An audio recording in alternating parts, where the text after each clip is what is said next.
إن الحمد لله نحمده ونستعينه ونستغفره ونعوذ بالله من شرور أنفسنا ومن سيئات أعمالنا من يهده الله فلا مضل له ومن يضلله فلا هادي له وأشهد أن لا إله إلا الله وحده لا شريك له وأشهد أن محمدا عبده ورسوله يا أيها الذين آمنوا اتقوا الله حق تقاته ولا تموتن إلا وأنتم مسلمون يا أيها الناس اتقوا ربكم الذي خلقكم من نفس واحدة وخلق منها زوجها وبث منهما رجالا كثيرا ونساء واتقوا الله الذي تساءلون به والأرحام إن الله كان عليكم رقيبا يا أيها الذين آمنوا اتقوا الله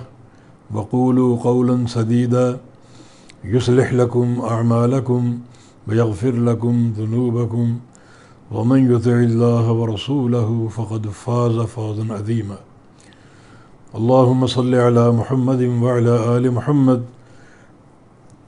كما صليت على إبراهيم وعلى آل إبراهيم إنك حميد مجيد اللهم بارك على محمد وعلى آل محمد كما باركت على إبراهيم وعلى آل إبراهيم إنك حميد مجيد سبحانك لا علم لنا إلا ما علمتنا إنك أنت العليم الحكيم رب اشرح لي صدري ويسر لي أمري واحلل عقدة من لساني يفقه قولي أما بعد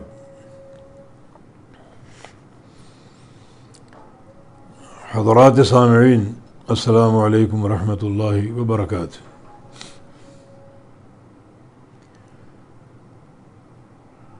ہمارا تفسیر قرآن کا پروگرام جاری ہے۔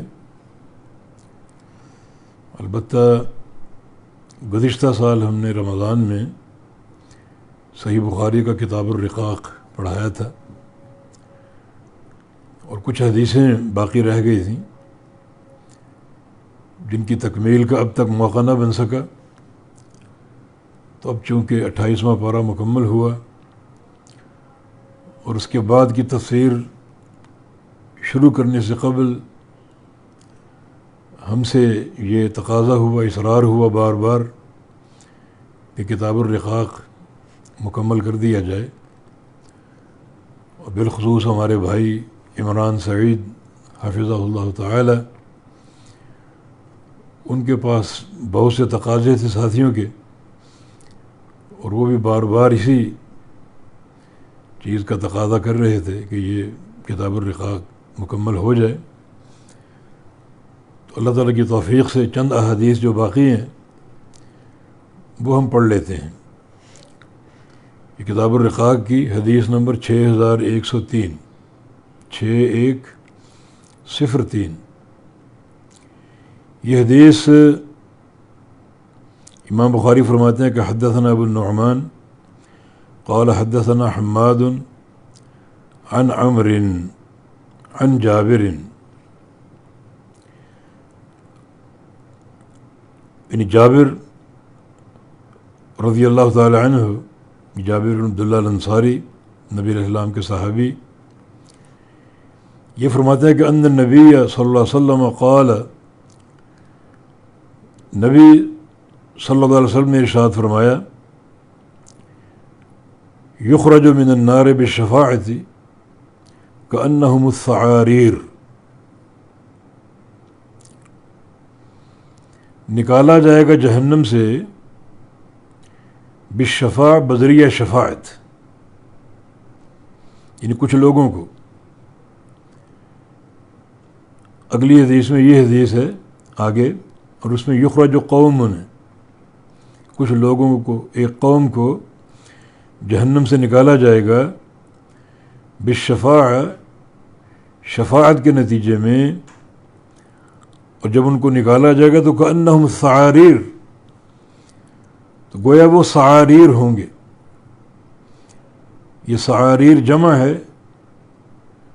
سعرور ان کی، یہ سعاریر سا کے ساتھ، یہ سعرور ان کی جمع، جیسے اصافیر عصفور کی جمع، اس طرح سعاریر سعرور کی جمع. اور سعرور کے دو معنی ہو سکتے ہیں، ایک ککڑی، سبزی ایک ککڑی جو سوکھ جائے، سکڑ جائے، تو جہنم سے کچھ لوگوں کو نکالا جائے گا، ان کا جسم سوکھی ہوئی ککڑی کے مانند ہوگا. یا پھر سعرور کا دوسرا معنی، یہ صحرائی جو ریت والے علاقے ہیں، تو ریت میں کچھ پودے چھوٹے چھوٹے پیدا ہوتے ہیں جن کا قد چھوٹا ہوتا ہے، اوپر کو نہیں بڑھتے لیکن زمین میں پھیل جاتے ہیں وہ. تو اس طرح وہ انتہائی چھوٹے قامت کے، چھوٹے قد کے، بالکل جلے بھنے خشک جہنم سے نکالے جائیں گے.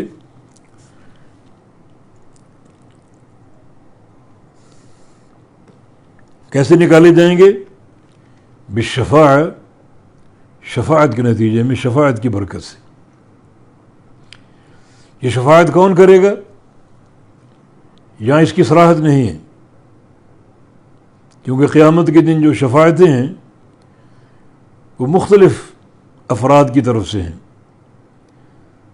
سب سے بڑے شافع محمد مصطفیٰ علیہ السلام، اس کے علاوہ دیگر انبیاء شفاعت کریں گے. اس کے علاوہ وہ شفاعت الملائکہ، فرشتوں کی شفاعت کا ذکر ہے. اس کے علاوہ افراد کی شفاعت کا ذکر ہے. افراد سے مراد وہ بچے جو بچپن میں بلوغت سے قبل فوت ہو گئے اور ان کے ماں باپ نے صبر کر لیا ہو، کوئی جزا فضا نہ کی ہو، تو وہ بچے بھی اپنے ان ماں باپ کی شفاعت کریں گے، بلکہ ان کا ہاتھ تھام کے ان کو جنت میں لے جائیں گے، یہ کہتے ہوئے کہ یا اللہ، ہم نے ان کو صدمہ پہنچایا اپنی موت کے ذریعے، تو آج ان کے بغیر ہم جنت میں کیسے جائیں؟ تو اپنے والدین کی شفاعت کریں گے اور اللہ قبول کر لے گا. یہ شفاعتیں مختلف ہیں، تو یہاں شفاعت کی وضاحت نہیں ہے کہ کس کی شفاعت سے نکالا جائے گا، لیکن عمومی طور پر جو شافع ہیں روز جزا کے، سب سے بڑے شافع وہ محمد مصطفیٰ علیہ السلام ہیں. اس کے علاوہ صلحاء، علماء، صالحین، نیک افراد، ان کی شفاعت بھی ثابت ہے، بلکہ نبی علیہ السلام کی ایک حدیث ہے کہ یخرج من الناس بشفاعت رجل من امتی اکثر من بنی تمیم. میری امت کا ایک شخص ہے جس کی شفاعت سے اتنے لوگ جہنم سے نکالے جائیں گے کہ ان کی تعداد بنو تمیم قبیلے کے لوگوں سے زیادہ ہوگی. اور بنو تمیم قبیلہ کم از کم اسماعیل علیہ السلام کے دور سے ہے، ہر دور میں رہا، نبی علیہ السلام کے دور میں بھی تھا، آج بھی بنو تمیم کے افراد موجود ہیں اور قیامت تک رہیں گے، آتے رہیں گے. تو میری امت کے ایک شخص کی شفاعت سے قبیلہ بنو تمیم کے لوگوں کی تعداد سے بڑھ کر لوگ جہنم سے نکالے جائیں گے. یہ قیامت کی شفاعت ہمارا گناہ گاروں کا ایک بڑا سہارا ہے. تو اس حدیث میں نبی علیہ السلام نے شفاعت کا ذکر فرمایا کہ جہنم سے نکالا جائے گا شفاعت کے ذریعے کچھ لوگوں کو. شفاعت کس کی؟ اس کی تحدید نہیں ہے، لیکن کچھ لوگوں کو نکالا جائے گا شفاعت کے ذریعے جہنم سے، اور کأنہم الصعاریر، ان کے جسم ایسے ہوں گے جیسے ایک سوکھی خشک بالکل مرجھائی ہوئی ککڑی، یا پھر وہ بوٹی جو صحرائی علاقوں میں ریت سے اگتی ہے اور وہ زمین میں پھیلی ہوتی ہے، اوپر کو نہیں بڑھتی، یعنی بالکل چھوٹا ان کا قد ہوگا اور جل بھن کے وہ بالکل کوئلہ بنے ہوں گے اور ان کو جہنم سے نکالا جائے گا۔ قلت ما السعاریر قال الزغابیس، یہ راویہ حماد بن سلمہ، ان کے شیخ ہیں عمرو بن دینار، تو انہوں نے پوچھا یہ سعاریر کیا ہے، جو حدیث میں لفظ آیا سعاریر یہ کیا ہے؟ تو فرمایا کہ الزغابیس، یعنی سعاریر زغابیس ہیں، وہ جو معنی ہم نے کیا، یعنی ککڑی چھوٹی مرجھائی ہوئی، یا وہ بوٹی جو ریت میں اگتی ہے، اس طرح ان کے جسم ہوں گے۔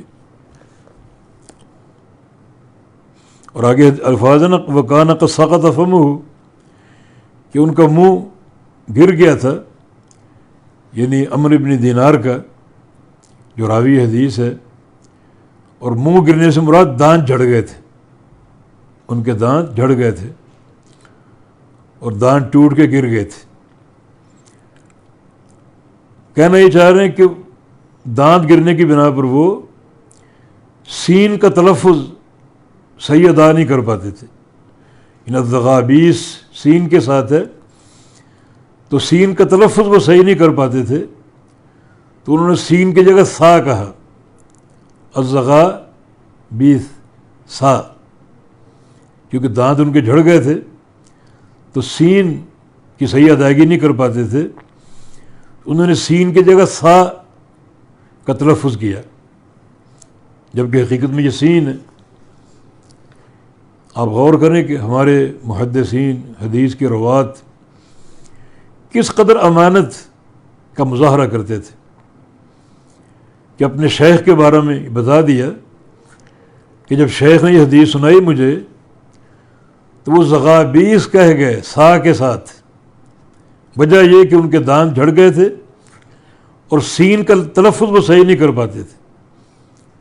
تو راوی حدیث نے مکمل امانت کا مظاہرہ کیا اور امانت کے تقاضوں کو پورا کرتے ہوئے یہ بات بتا دی کہ حدیث کے راوی عمرو بن دینار چونکہ ان کے دانت جھڑ گئے تھے تو وہ سین کا تلفظ صحیح نہیں کر پاتے تھے اور سین کی جگہ تھا وہ پڑ جاتے تھے، تو یہ امانت بھی انہوں نے اس کا حق ادا کیا۔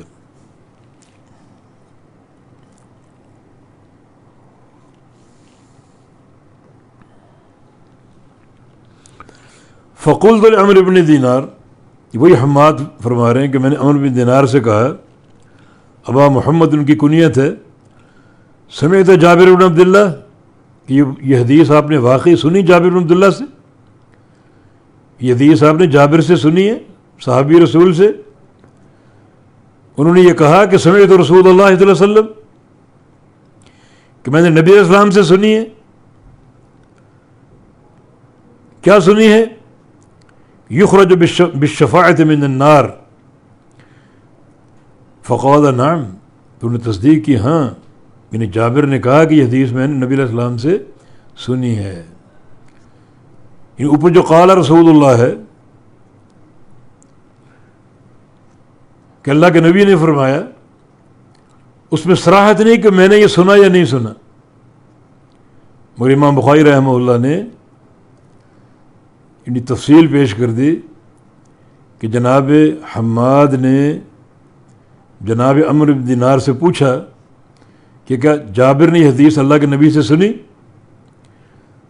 تو فرمایا کہ ہاں، انہوں نے فرمایا کہ میں نے خود سنا کہ اللہ کے نبی یہ فرما رہے تھے کہ شفاعت کے ذریعے ایک قوم کو جہنم سے نکالا جائے گا اور ان کے وجود سڑ کے بالکل کوئلہ بن چکے ہوں گے، اور ان کی جو قد و قامت ان کا وہ اس بوٹی سے زیادہ نہیں ہوگا جو ریت میں اگتی ہے، پھیل جاتی، اوپر کو نہیں بڑھتی، پھیل جاتی۔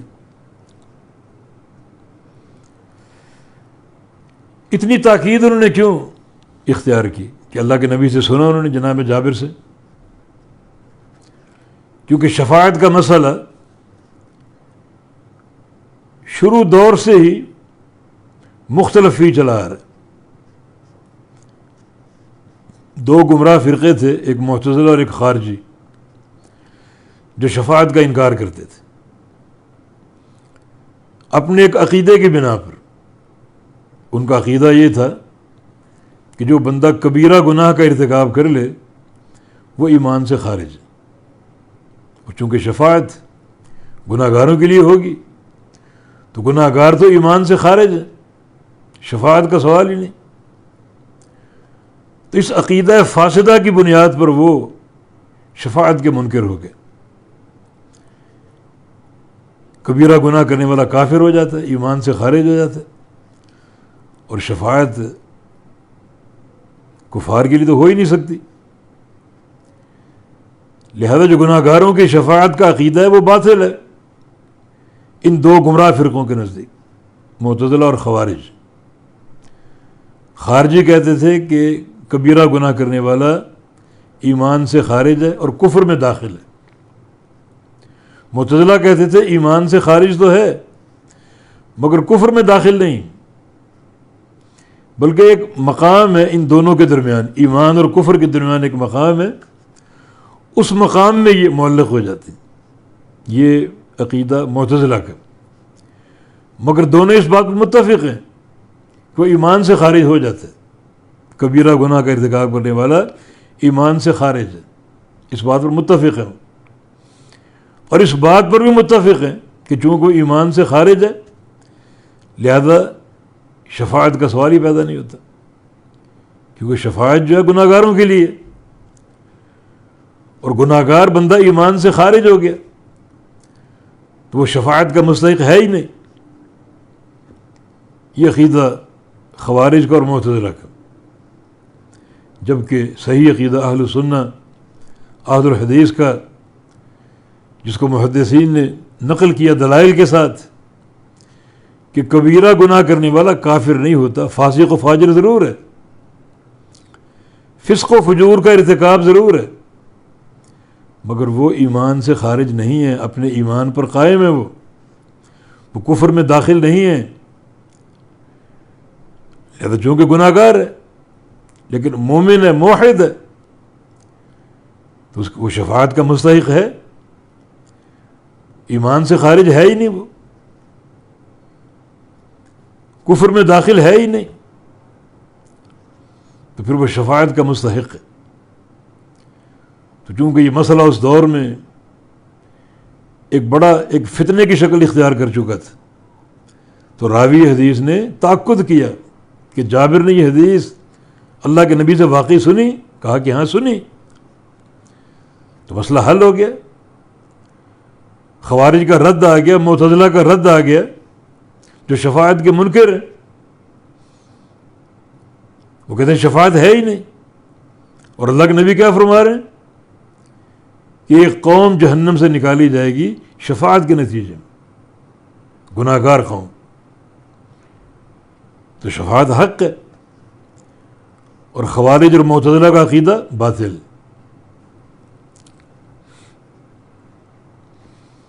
ہاں شفاعت کا مسئلہ مقید ضرور ہے. شفاعت میں ایک شافع ہوتا ہے، شفاعت کرنے والا، دوسرا مشفوع جس کی شفاعت کی جائے، شافع اور مشفوع.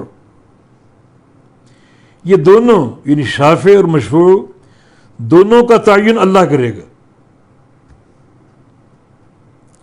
یہ بات یاد رکھو، اپنی مرضی سے نہ کوئی شافع بنے گا اور نہ کوئی شافع اپنی مرضی سے کسی مشفوع کا تعین کرے گا.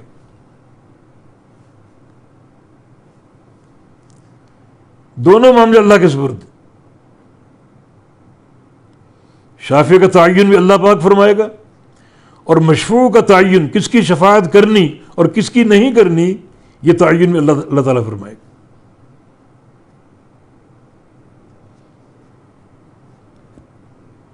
من ذا الذی یشفع عندہ الا باذنہ، قرآن کہہ رہے کون ہے جو اس دن شفاعت کرے؟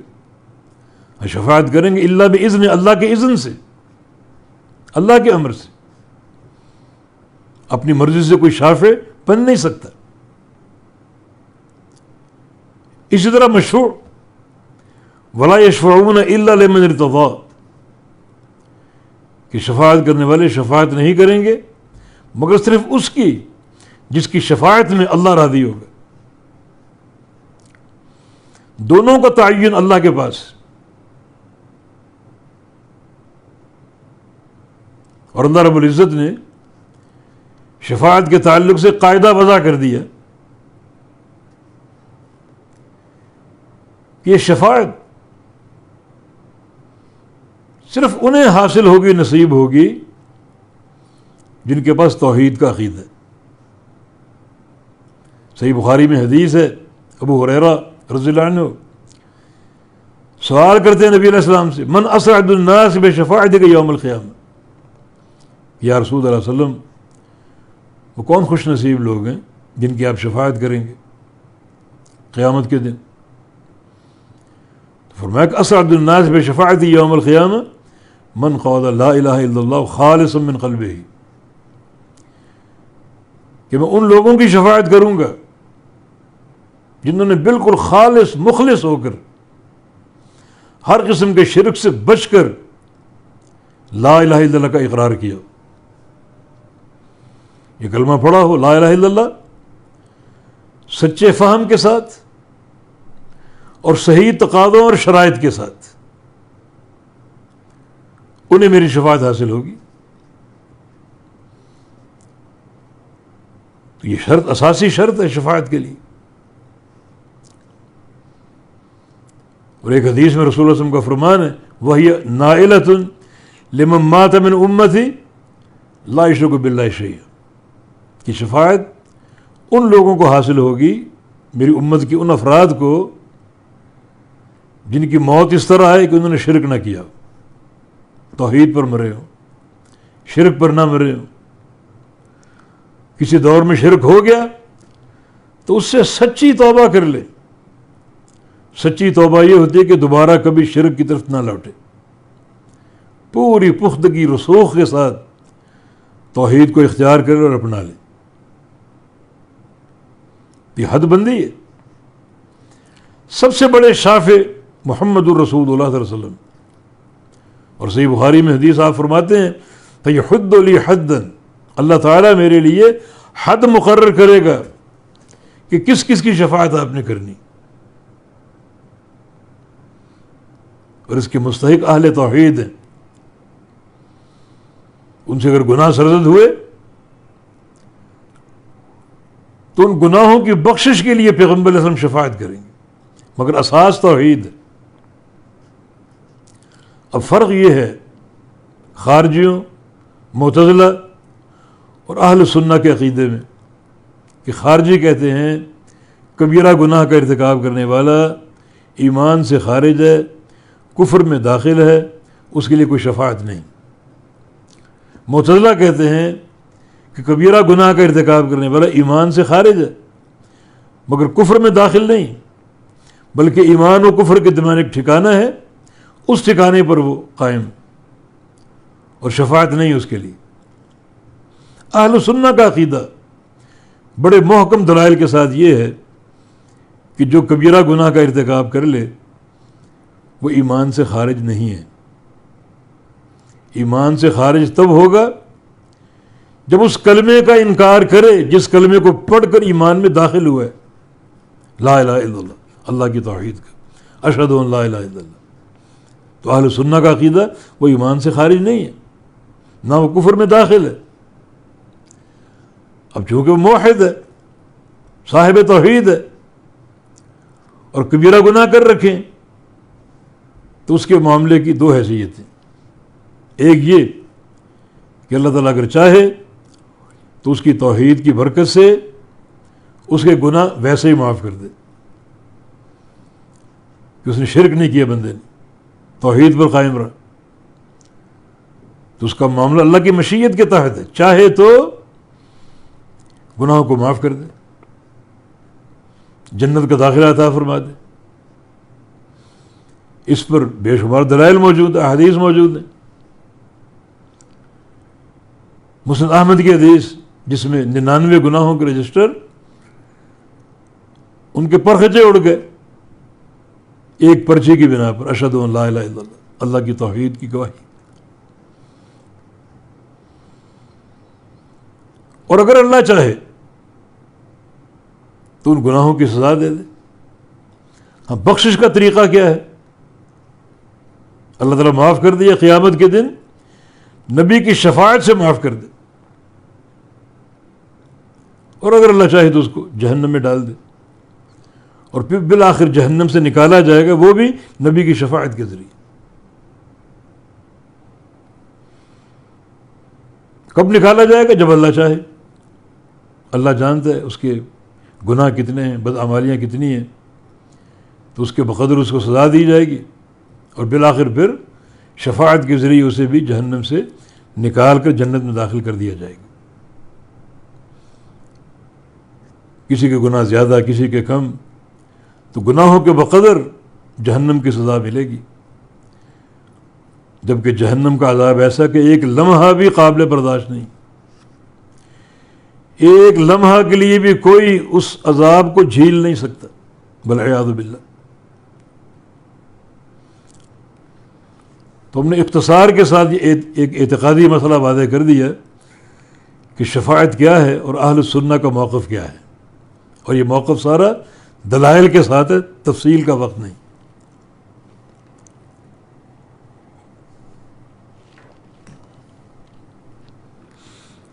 آگے بھی حدیث کا مضمون وہی ہے، حدیث نمبر 6104، مگر اس کے راوی سیدنا انس بن مالک رضی اللہ عنہ ہیں۔ یہ فرماتے ہیں یخرج قوم من النار، ایک قوم کو جہنم سے نکالا جائے گا،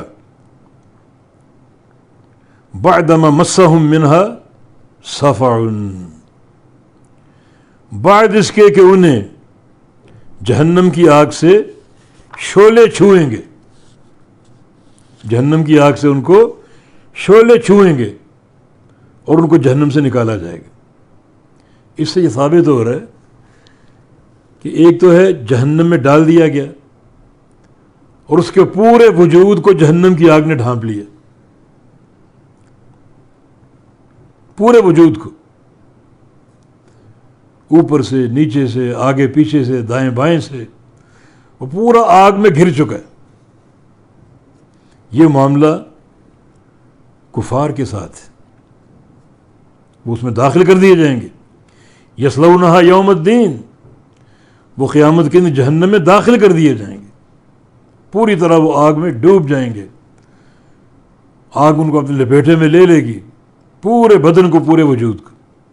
لیکن جہاں تک معاملہ موحدین کا، مؤمنین کا، جو نافرمانیاں کرتے رہے، وہ اگر جہنم میں جائیں گے تو وہ پوری طرح آگ میں ڈوبے گے نہیں، بلکہ آگ کے شعلے جو ہیں وہ انہیں چھوئیں گے، کبھی دائیں طرف، کبھی بائیں طرف سے، کبھی اوپر سے، کبھی نیچے سے، وہ شعلے ان تک پہنچیں گے، یعنی ہر طرف سے آگ ان پر حملہ آور نہیں ہوگی، بلکہ آگ ان کو چھوئے گی، ان تک پہنچے گی، کبھی کسی حصے اور کبھی کسی حصے میں۔ تو یہ بات اس حدیث میں کہ یخرج قوم من النار، ایک قوم کو جہنم سے نکالا جائے گا، بعدما مسہم منہا صفع، کہ ان کو چھوئیں گے جہنم کے شعلے، فیدخلون الجنہ، وہ جنت میں داخل ہوں گے، فیسمیہم اہل الجنت الجہنمیین، تو اہل جنت ان کا نام رکھیں گے یہ جہنمی ہیں، جہنمیین ہیں، یہ جہنم والے لوگ ہیں، ان کا یہ نام رکھیں گے، الجہنمیین، یہ جہنمیین ہیں۔ مگر یہ نام بھی ان کی درخواست پر ختم کر دیا جائے گا، اللہ تعالیٰ یہ نام مٹھا دے گا، بھلا دے گا سب کو، حتیٰ کہ کوئی تمیز باقی نہیں رہے گی۔ جو ابتداءً جنتی تھے وہ بھی، اور جن کو جہنم کی سزا دے کر جنت میں داخل کیا گیا وہ بھی، اب کوئی فرق نہیں رہے گا۔ اور ایک حدیث میں آتا ہے کہ جب ان کو جہنم سے نکال کے جنت میں داخل کیا جائے گا تو ان کے ماتھے پر لکھا ہوگا ہاؤلائی اتقاء اللہ، یہ اللہ تعالیٰ کے اتقاء ہیں، یہ بندے اللہ تعالیٰ کے آزاد کردہ، جہنم سے آزاد کردہ بندے ہیں، ماتھے پر لکھا ہوگا۔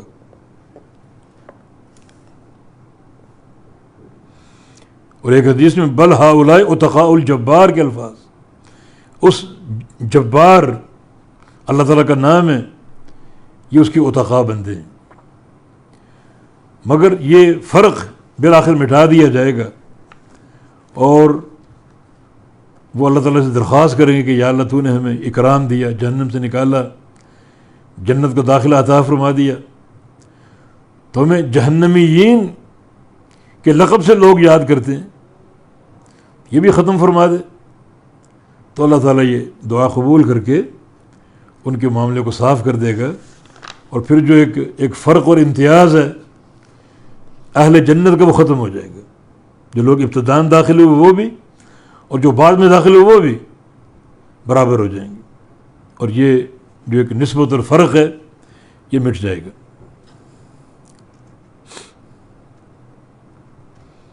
آگے حدیث نمبر 6105، اس کے راوی ابو سعید خدری رضی اللہ تعالی عنہ ہیں، فرماتے ہیں کہ رسول اللہ صلی اللہ علیہ وسلم نے ارشاد فرمایا اذا دخل اہل الجنت الجنہ، جب داخل ہو جائیں گے اہل جنت جنت میں، و اہل النار النار، اور اہل نار جہنم میں، یعنی اہل الجنہ داخلہ کا فاعل ہے، اور الجنہ داخلہ کا مفعول ہے، باعرف عطف ہے، اور اس کا عطف اہل الجنہ پر، یعنی وہ داخلہ اہل النار النار، اور اہل نار اہل جہنم جہنم میں داخل ہو جائیں گے، اور پورا حساب و کتاب کا تصفیہ ہو جائے گا، جنتی جنت میں پہنچ گئے اور جہنمی جہنم میں پہنچ گئے۔ پھر یقول اللہ تبارک و تعالی، اللہ تعالیٰ فرمائے گا من کان فی قلبہ مثقال حبۃ من خردل من ایمان فاخرجوہ، جس کے دل میں ایک رائی کے دانے کے برابر ایمان تھا، اسے جہنم سے نکال دو۔ یہ اس ارحم الراحمین کا فرمان۔ بعض احادیث میں اللہ فرمائے گا کہ سب شفاعت کر چکے، انبیاء شفاعت کر چکے، ملائکہ شفاعت کر چکے، صالحین شفاعت کر چکے، اب باقی ارحم الراحمین، اب ارحم الراحمین کی باری، اس کی رحمت یہ اب نوبت ہے۔ تو اللہ تعالیٰ کیا فرمائے گا؟ جہنم سے نکال دو ان لوگوں کو جن کے دلوں میں ایک رائی کے دانے کے برابر ایمان تھا۔ یہ رائی کا دانہ نظر نہیں آتا،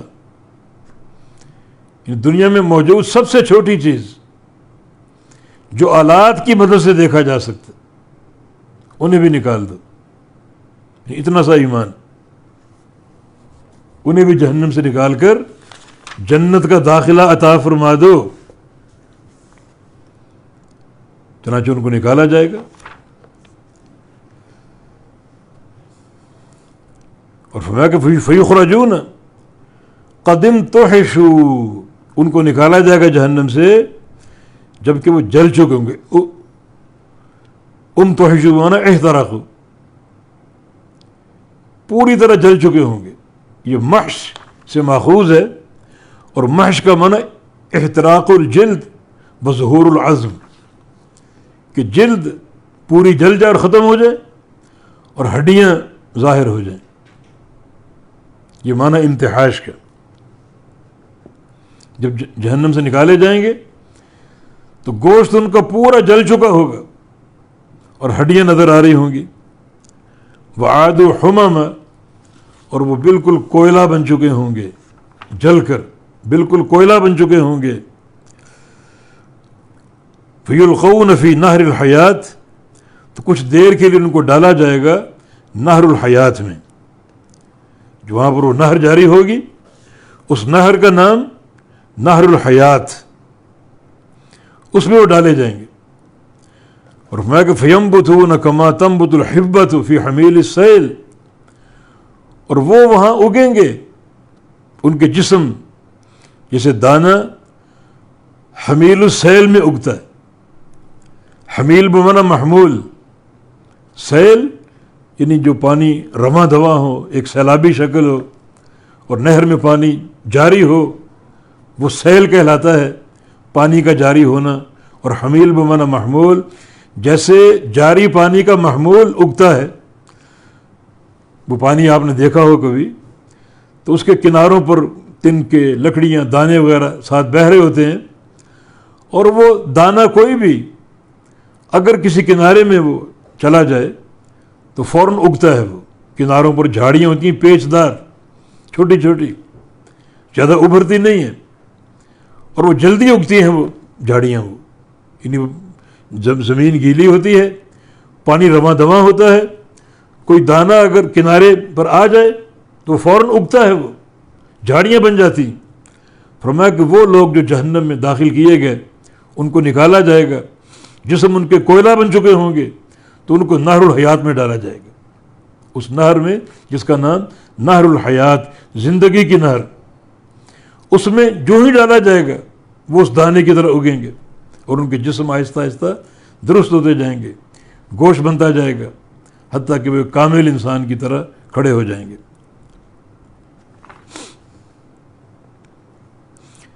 تو فرمایا کہ فَيُلْقَوْنَ فِي نَهْرِ الْحَيَاةِ، ان کے جسموں کو ڈالا جائے گا نہر الحیات میں.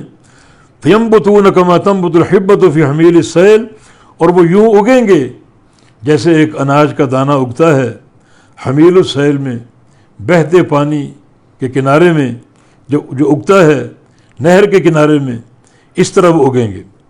او قال فی حمیۃ السیل، یہ حمیۃ السیل دونوں کا ایک ہی معنی ہے، یعنی فی حمیل السیل یا حمیۃ السیل. راوی نے یہاں بھی امانت کا تقاضا پورا کر دیا کہ راوی حدیث نے حمیل السیل کہا یا حمیۃ السیل کہا، دونوں کا معنی ایک ہے. یعنی سیلابی پانی جو نہر میں جاری ہو اور اس کے کنارے میں بعض اوقات بیج پھنس جاتے ہیں اور وہ اگ جاتے ہیں، جلدی اگتے ہیں، اس طرح وہ لوگ جلدی اگیں گے اور ان کے جسم تیار ہوں گے. حالانکہ وہ کوئلہ بن چکے ہیں، مگر بالآخر گوشت پوش سارا ان کا مکمل ہو جائے گا اور مکمل انسان بن کے کھڑے ہو جائیں گے. وقال النبی صلی اللہ علیہ وسلم الم تروا انہا تنبت صفراء ملتویہ، کہ تم نے وہ دانے نہیں دیکھے جو حمیل السیل میں اگتے ہیں، زرد رنگ کے اور ملتوی پیچ دار، یعنی اوپر نہیں اٹھتے بلکہ نیچے ہی پیچ وہ کھاتے رہتے ہیں، پیچ دار دانے، اور جلدی اگتے ہیں. نبی علیہ السلام جو مثال دی ہے، تو مقصد یہ کہ جب نہر الحیات میں لوگوں کو ڈالا جائے گا تو ان کے جسم جو کوئلہ بن چکے ہیں بہت جلدی ہرے بھرے ہوں گے اور بالآخر اگ کر تیار ہو جائیں گے اور بالکل وہ ایک کامل انسان کی شکل دھار لیں گے. فرمایا کہ اتنی اجلت اور سرعت کے ساتھ اور تیزی کے ساتھ جس طرح حمیر السیل میں دانہ بیج اگتا ہے اور ایک پودا سا ایک جو زمین سے لگا ہوا ہو، پیچ دار جھاڑی تیار ہو جاتی ہے، اس طرح وہ لوگ تیار ہوں گے اور ان کو جلدی پھر جنت کا داخلہ عطا کر دیا جائے گا. خلاصہ یہ ہے کہ جو موحدین نافرمان ہیں، توحید ہے مگر گناہ گار بھی ہیں، تو ان کا پہلا معاملہ یہ کہ وہ اللہ تعالیٰ کی مشیت کے مطابق ان کا فیصلہ ہوگا. اللہ تعالیٰ چاہے تو ان کی توحید کی برکت سے ان کے سارے گناہ معاف کر دے، جنت میں داخل کر دے، جہنم میں ڈالے ہی نہ، اور چاہے تو ان کو سزا دے. اور سزا دینے کے بعد پھر جو شافعین شفاعت کرنے والے، ان کی شفاعت قبول کر کر کے ان کو جہنم سے نکالے اور جنت میں داخلہ عطا فرما دے. اور پھر جب سارے شافعین شفاعت کر چکیں گے تو باقی ارحم الراحمین، پھر ارحم الراحمین کی باری آئے گی اور اللہ فرمائے گا جس کے دل میں ایک رائی کے دانے کے برابر ایمان تھا اس کو جہنم سے نکال دو اور جنت کا داخلہ عطا فرما دو. بلکہ ایک حدیث میں یہ الفاظ بھی آتے ہیں کہ من کان فی قلبہ ادنا ادنا ادنا مثقال حبۃ، کہ جن کے دلوں میں رائی کے دانے سے بھی چھوٹا چھوٹا اور چھوٹا ایمان ہو، اسے جہنم سے نکال دو. تو ارحم الراحمین، اس کی رحمت، اس طرح لوگوں کو جہنم سے نکالا جائے گا اور جنت کا داخلہ ان کو عطا کیا جائے گا. تو یہ معاملہ یا تو شفاعت کے ساتھ ہوگا یا رب تعالیٰ کی رحمت کے ساتھ ہوگا. دونوں طرف کے نصوص بحمدللہ موجود ہیں، اور یہ ساری حدیثیں رد ہیں معتزلہ پر اور خارج پر، خارجیوں پر اور معتزلہ پر، جو مرتکب کبیرہ کو ایمان سے خارج قرار دیتے ہیں. جو ایمان سے خارج ہے تو وہ کافر بن چکے، اور کفار کی شفاعت کا سوال ہی پیدا نہیں ہوتا. جبکہ موقف راجع یہ حق یہ ہے کہ وہ کافر نہیں ہوتے. ہاں فاسق ضرور ہیں، فاجر ضرور ہیں، مگر توحید کی برکت سے وہ بخشش کے مستحق ہیں، یا ان کو بخش ابتداءً مل جائے، کہ جہنم میں داخلہ دیا جائے ان کو، اور پھر شفاعت کے ذریعے انہیں نکالا جائے، اور یا پھر بالآخر ارحم الراحمین اپنی رحمت سے ان کو جہنم سے نکال کر جنت میں داخل فرما دے.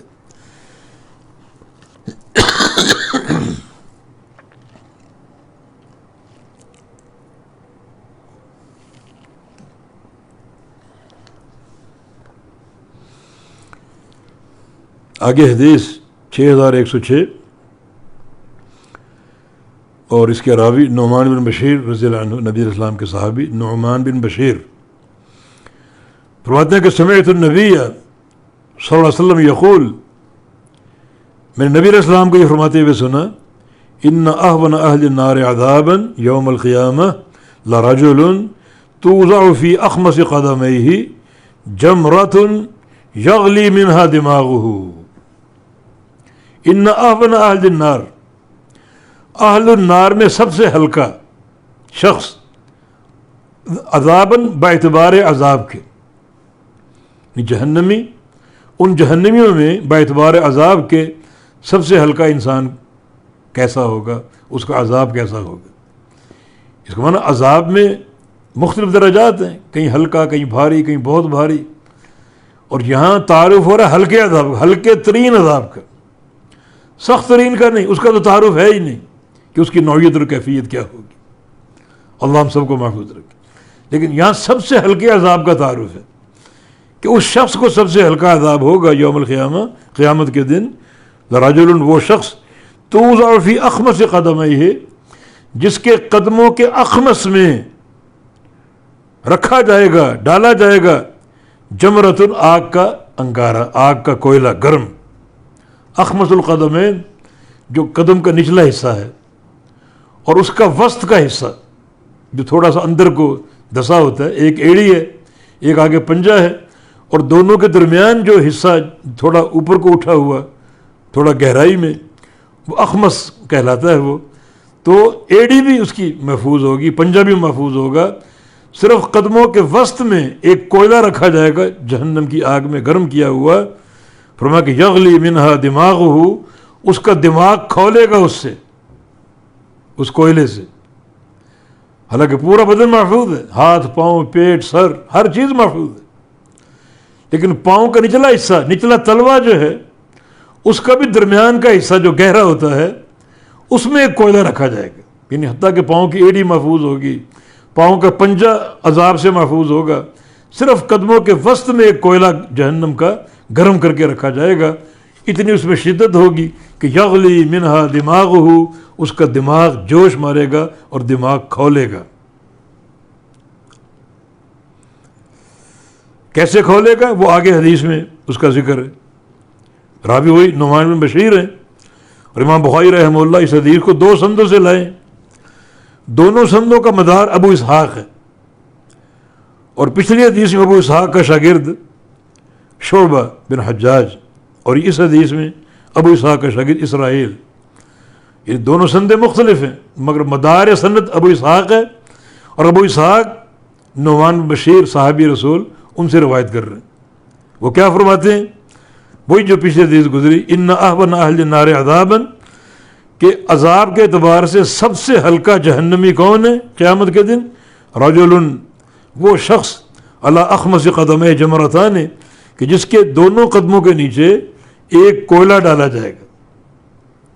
ایک ایک کوئلہ دونوں قدموں میں، ایک کوئلہ دائیں قدم میں اور ایک کوئلہ بائیں قدم میں، یغلی منہما دماغہ، اس کا دماغ کھولے گا، اس سے جوش مارے گا، کما یغلی المرجل بالقمقم، جیسے ہنڈیا میں پانی جوش مارتا ہے، بالقمقم، ان قمقم کے ساتھ۔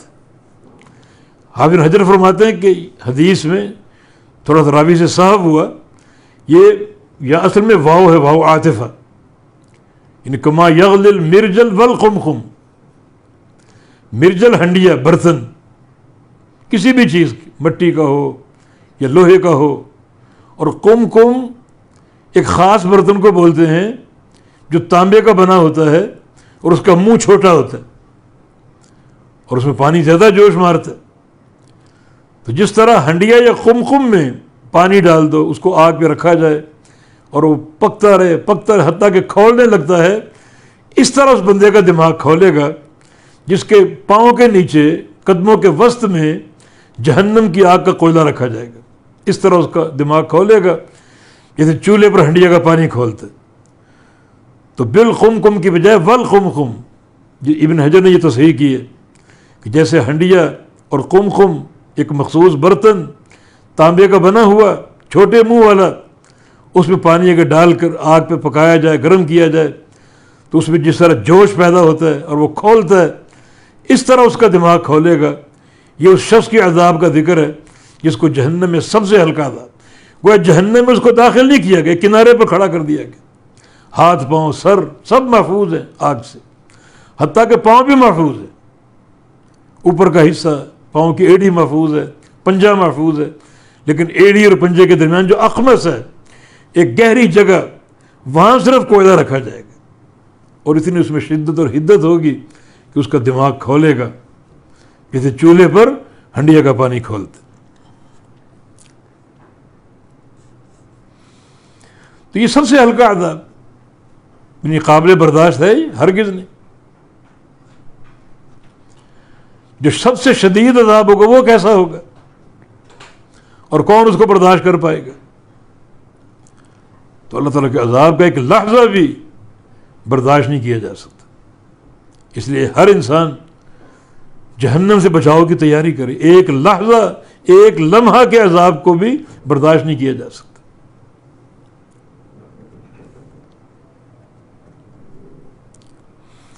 اس عذاب سے بچاؤ اختیار کیا جائے۔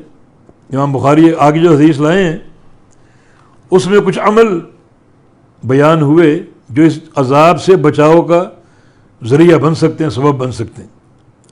یہ حدیث عدی بن حاتم رضی اللہ عنہ کی روایت سے 6108 فرماتے ہیں کہ ان نبی صلی اللہ علیہ وسلم ذکر النار فاشاح بوجہہ فتعوذ منها، نبی علیہ السلام نے جہنم کا ذکر کیا، فاشاح بوجہہ، اور اپنے چہرے کے ساتھ آپ نے اعراض کیا، فاشاح بوجہہ، اپنے چہرے کے ساتھ، یعنی چہرہ ایک طرف گھمایا آپ نے، یعنی یہ ظاہر کیا کہ گویا عذاب میرے قریب ہے، جیسے کوئی آگ کا شعلہ آپ کی طرف کیا جائے اور آپ اپنے سر کو ایک طرف ہلا دیں بچنے کے لیے، یا کوئی وار آپ پر کیا جائے اور آپ اپنے سر کو ایک طرف کر لیں تاکہ وار سے بچ سکیں، یہ صورتحال تھی۔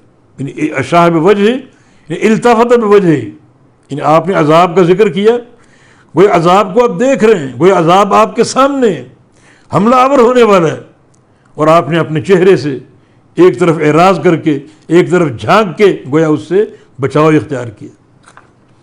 مقصد ہے بچو اس عذاب سے۔ تو فرمایا کہ ذکر النار، آپ نے جہنم کو ایک بار ذکر کیا، فاشاہ بوجہہ، اور اپنے چہرے کو ایک طرف آپ نے جھکا کر وہ اس عذاب سے بچنے کی ایک شکل آپ نے صحابہ کے سامنے پیش کی، فتعوذ منہا، پھر تعوذ کیا کہ یا اللہ اس عذاب سے اپنی پناہ میں لے لے، تعوذ کیا۔ اس سے ثابت ہو رہا ہے کہ اللہ تعالیٰ کا عذاب اتنا شدید ہے کہ جب بھی اللہ کے عذاب کا ذکر آئے تعوذ کرو کہ یا اللہ پناہ میں لے لے، اس عذاب سے پناہ دے دے۔ اللہم انی اعوذ بک من النار، جہنم کی آگ سے تیری پناہ چاہتے، یہ تعوذ کی دعا جس میں 4 چیزوں سے پناہ طلب کی، نماز میں پڑھنے کا حکم ہے، اللہم انی اعوذ بک من عذاب جہنم واعوذ بک من فتنۃ القبر واعوذ بک من فتنۃ الدنیا فتنۃ المحیا والممات واعوذ بک من شر فتنۃ المسیح الدجال، دجال کے فتنے سے، زندگی اور موت کے فتنے سے، قبر کے فتنے سے، اور جہنم کے عذاب سے اللہ کی پناہ طلب کرو۔ ہر نماز میں یہ دعا مانگو۔ تو آپ نے عذاب کا ذکر کیا، اور صحابہ دیکھ رہے ہیں، اپنا چہرہ آپ نے پھیر لیا ایک طرف، گویا عذاب سامنے ہے اور اس سے آپ بچنا چاہ رہے ہیں، تو یہ جلدی فوری بچاؤ کا انتظام کرنا، اپنا چہرہ جھکا کر آپ نے صحابہ پر یہ مسئلہ واضح کیا، فتعوذ منہا، اور عذاب سے تعوذ فرمایا آپ نے، اس عذاب سے اپنی پناہ میں لے لو۔ نبی علیہ السلام کی حدیث ہے، ایک بندہ اگر 3 بار اللہ تعالیٰ سے جہنم کے عذاب کی پناہ طلب کر لے، جہنم کے عذاب سے اللہ تعالیٰ کی پناہ طلب کر لے، تو جہنم خود بولتی ہے کہ یا اللہ، یہ بندہ تیرا مجھ سے پناہ طلب کر رہا ہے، تیری پناہ میں آنا چاہتا ہے، اس کو پناہ دے دے اور اس کو جہنم کے عذاب سے بچا لے۔ اور اگر جنت کا سوال 3 بار کر لے تو جنت بول اٹھتی ہے کہ یا اللہ، یہ تیرا بندہ جنت کا سوال کر رہا ہے، اسے جنت کا داخلہ عطا فرما دے۔ تو یہ تعوذ کا فائدہ، تو آپ نے تعوذ کیا، اور پھر فرمایا کہ پھر دوبارہ ذکر کیا جائے، یہ 2 بار ہوا، صحابہ دیکھ رہے 2 بار آپ نے جہنم کا ذکر کیا، دونوں بار آپ نے چہرے کو گھمایا، ایک طرف التفات کیا، اور دونوں بار آپ نے تعوذ بھی کیا، جہنم کی عذاب سے پناہ بھی طلب کی، اور پھر فرمایا اتقوا النار ولو بشق تمرہ، بچ جاؤ جہنم سے خواہ آدھی کھجور خرچ کر کے، یہ آدھی کھجور بھی تمہیں جہنم سے بچا سکتی۔ فمن لم یجد، جس کے پاس کھجور بھی نہ ہو، فبکلمۃ طیبہ، تو وہ کلمہ طیبہ کے ذریعے جہنم سے بچ جائے۔ معنی یہ کہ بچاؤ اختیار کرو، اور بچاؤ بعض اوقات چھوٹے عمل سے بھی ممکن، صرف اللہ تعالیٰ اخلاص دیکھتا ہے۔ جہنم سے پناہ طلب کرنے والا کتنا مخلص ہے اور کس قدر اس کے دل میں درد ہے، اللہ تعالیٰ اخلاص دیکھتا ہے۔ عمل چھوٹا ہو بڑا ہو، اخلاص کی قوت سے وہ قابل قبول ہوتا ہے۔ تو یہ نبی رسول نے 2 عملوں کا ذکر کیا، ولو بشق تمرہ، ایک آدھی کھجور بھی خرچ کر کے تم جہنم سے بچ سکتے، اخلاص کے ساتھ دو، درد دل کے ساتھ دو۔ اللہ تعالیٰ مخلص بندوں سے راضی ہوتا ہے، اخلاص والے عمل کو قبول کرتا ہے۔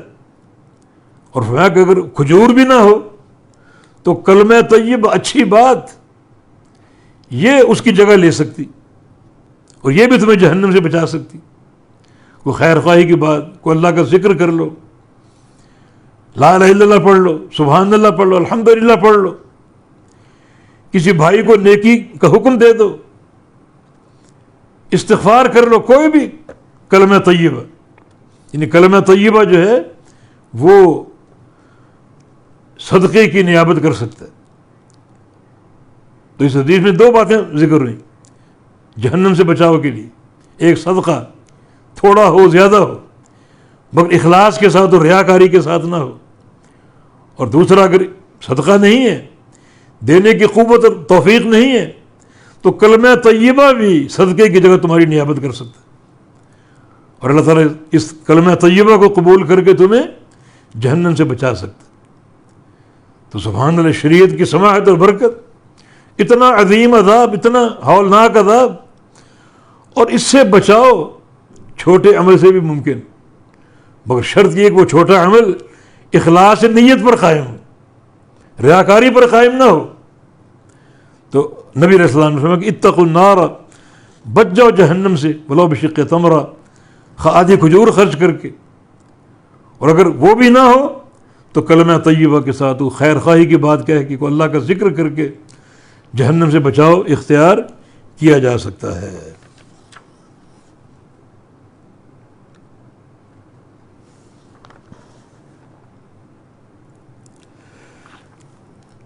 آگے جو حدیث آ رہی ہے،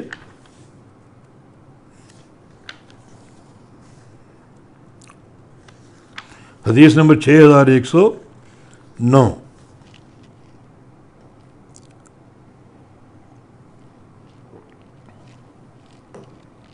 اس کے راوی سیدنا ابو سعید خدری رضی اللہ عنہ ہیں.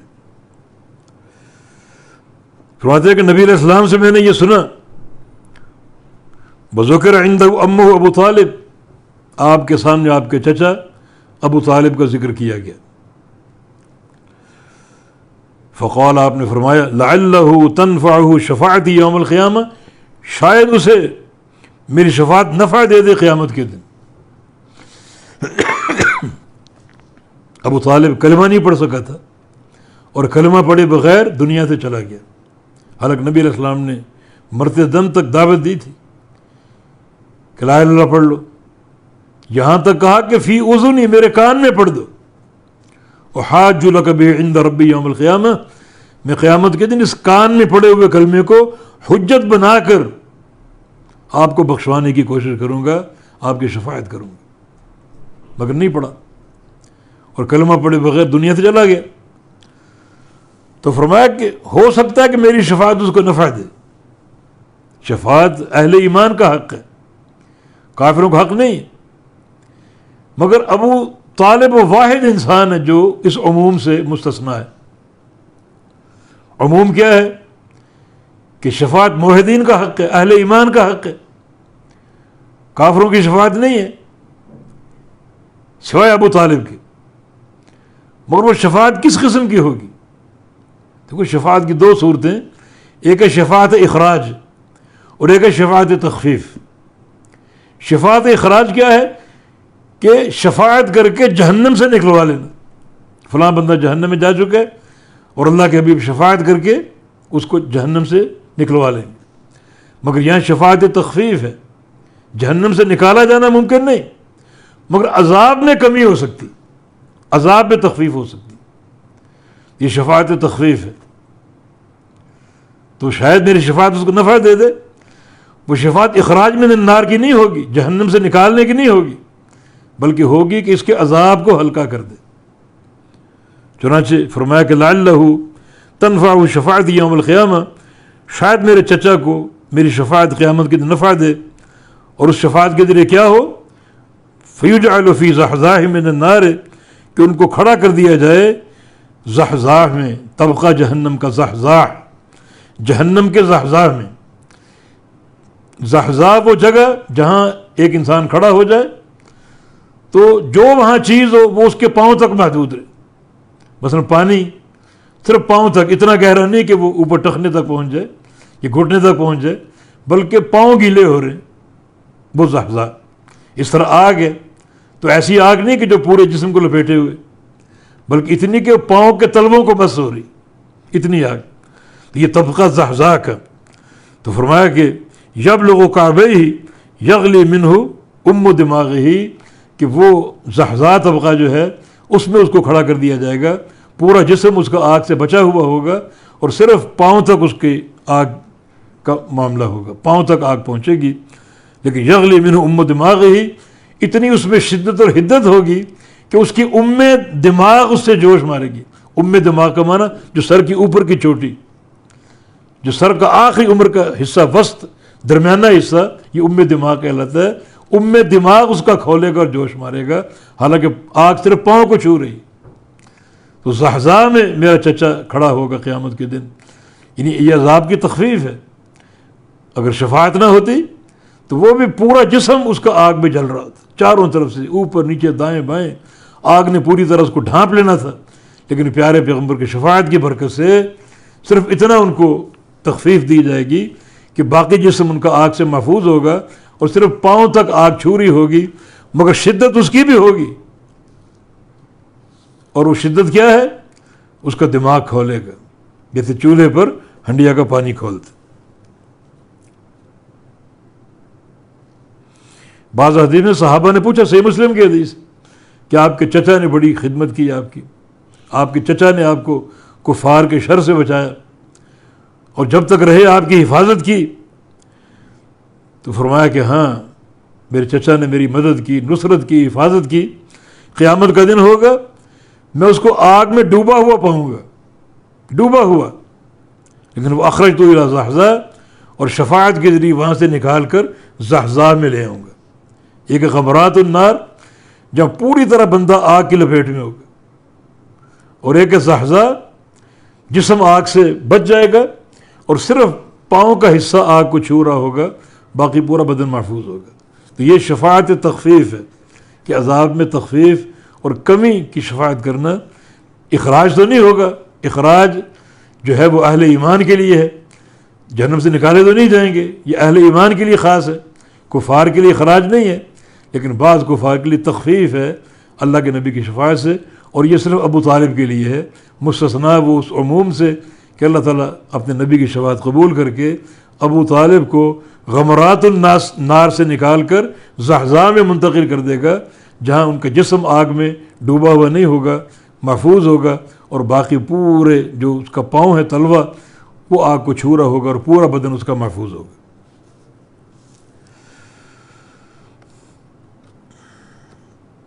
تو اس سے شفاعت کی یہ قسم ہمارے سامنے آ گئی کہ ایک شفاعت اخراج ہوتی ہے جہنم سے نکالنے کی، اور ایک شفاعت تخفیف ہوتی ہے کہ جہنم میں رہے گا مگر عذاب ہلکا کر دیا جائے گا، والعیاذ باللہ۔ اللہ تعالی ہمیں اپنی عذاب سے محفوظ رکھے اور اپنے نبی کی شفاعت عطا فرما دے، جو ہم گناہ گاروں کا بہت بڑا سہارا ہے۔ تو باقی انشاءاللہ آگے پڑھیں گے بالتوفیق بإذن اللہ تعالی۔ اقول قولی ھذا واستغفر اللہ لی ولکم وآخر دعوانا ان الحمد للہ رب العالمین۔